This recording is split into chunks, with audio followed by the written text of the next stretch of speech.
خلاصہ یہ ہے کہ شکر کی جو اقسام ثلاثہ ہے، یعنی شکر باللسان، شکر بالاعتقاد اور شکر بالجوارح، تو اس میں سے شکر باللسان جو ہے وہ تمام نعمتوں کو شامل ہے اور زیادہ ظاہر کرنے والی ہے، اور چونکہ حمد بھی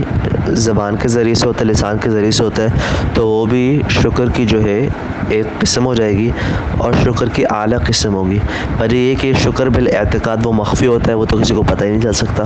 اور شکر بالجوارح جو ہے اس میں احتمال ہوتا ہے، ریا کا احتمال ہوتا ہے کہ کیا کہتے ہیں یہ دکھانے کے لیے کر رہے اور شکر در حقیقت نہیں کر رہا، اس وجہ سے زبان سے شکر ادا کرنا جو ہے وہ یہ زیادہ اعلیٰ ہے۔ اسی وجہ سے فرمایا حدیث میں الحمد رأس شکری، کہ گویا زبان سے تعریف کرنا ہی در حقیقت شکر ہے، کیونکہ باقی دو کا معلوم ہونا یہ اتنا آسان اس کے مقابلے میں نہیں ہے۔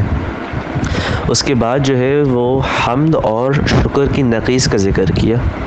اور قاعدہ مشہور ہے بِضِدِّهِ تَتَبَيَّنُ الْأَشْيَاء، کہ کسی چیز کی ضد کے ذریعے سے جو ہے اس کو بہتر طریقے سے پہچانا جاتا ہے۔ اب ہم کہتے ہیں کہ کسی کی زبان سے کسی کی جمیل اختیاری پہ تعریف کرنے کو، اب کسی کے عیب کو اور اس کی کیا کہتے ہیں قبائح کے زبان سے ذکر کرنے کو ذم کہیں گے۔ ذم جو ہے وہ حمد کا نقیض ہے، اور شکر کا نقیض کفران ہے۔ شکر کہتے ہیں کہ کسی نعمت کے اوپر اس کی تعریف کا اظہار کرنا، چاہے زبان سے ہو، اعتقاد سے ہو یا عمل سے ہو، اور کفران کہتے ہیں نعمت کو چھپانے کو، کہ اس کی نعمت کی تعریف نہ کرنا، اس کو چھپانا کہ کسی نے تم پر احسان کیا ہے، چاہے زبان سے ہو، چاہے دل میں ہو، چاہے عمل سے ہو۔ اب نحوی مسئلہ ذکر کیا کہ الحمدللہ، الحمد جو ہے یہ مرفوع ہے، اس کے مرفوع ہونے کی وجہ بیان کی کہ یہ مبتدا ہونے کی وجہ سے مرفوع ہے، اور للہ جو ہے وہ اس کی خبر بنے گی۔ پھر فرمایا کہ الحمدللہ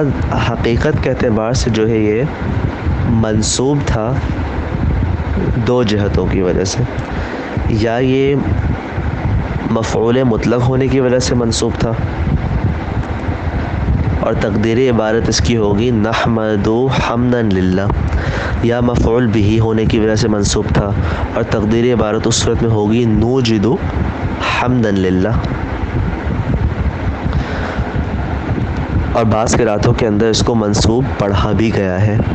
اگرچہ وہ قرات شاذ ہے مگر اس کو منصوب الحمدللہ بھی پڑھا گیا ہے۔ اب انہوں نے وجہ بیان کی ہے کہ کیوں ہم نے نصب کو ترک کر کے رفع کو اختیار کیا، تو اس کی وجہ یہ ہے کہ جب اس کو ہم مفعول مطلق یا مفعول بھی ہونے کی طرف منصوب پڑھیں گے اور فعل جو ہے مقدر مانیں گے، تو فعل جو ہے وہ عموم پر دلالت نہیں کرتا اور ثبات پر دلالت نہیں کرتا، بلکہ تجدد اور حدوث پہ کرتا ہے۔ اور الحمدللہ جب ہم اس کو مرفوع پڑھیں گے تو اس صورت میں یہ عموم اور ثبات پہ دلالت کرے گا، یعنی کہ ہم جو ہے تمام اوقات میں اللہ تعالیٰ کے لیے ثابت ہے، یہ معنی منصوب ہونے کی حالت میں ہمیں حاصل نہیں ہوتے۔ پھر ایک سوال یہ ہوتا ہے کہ اگر الحمد جو ہے اپنے اصل کے اعتبار سے منصوب تھا تو اس کے عامل ناصب کو کیوں ذکر نہیں کیا جاتا؟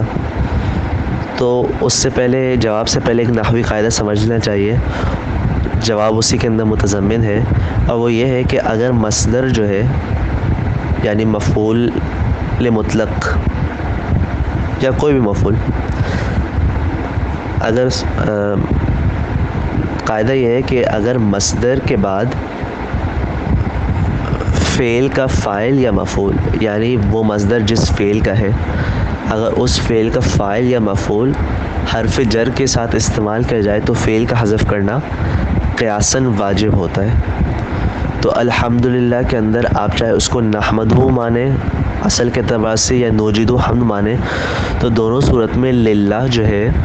وہ اس کے لیے مفعول کی حیثیت رکھتا ہے، یعنی نحمد اللہ، یہ مفعول اس کا بن رہا ہے، اور یہ الحمد اس کا مصدر ہے اور اللہ جو اس کا مفعول تھا وہ حرف جر کے ساتھ استعمال ہو رہا ہے. تو نحمد اللہ حمدن تھا تو اس کو حمدن للہ کر دیا, الحمدللہ کر دیا. تو اس کا فعل جو ہے وہ حذف کرنا قاعدے کے مطابق واجب ہوگا.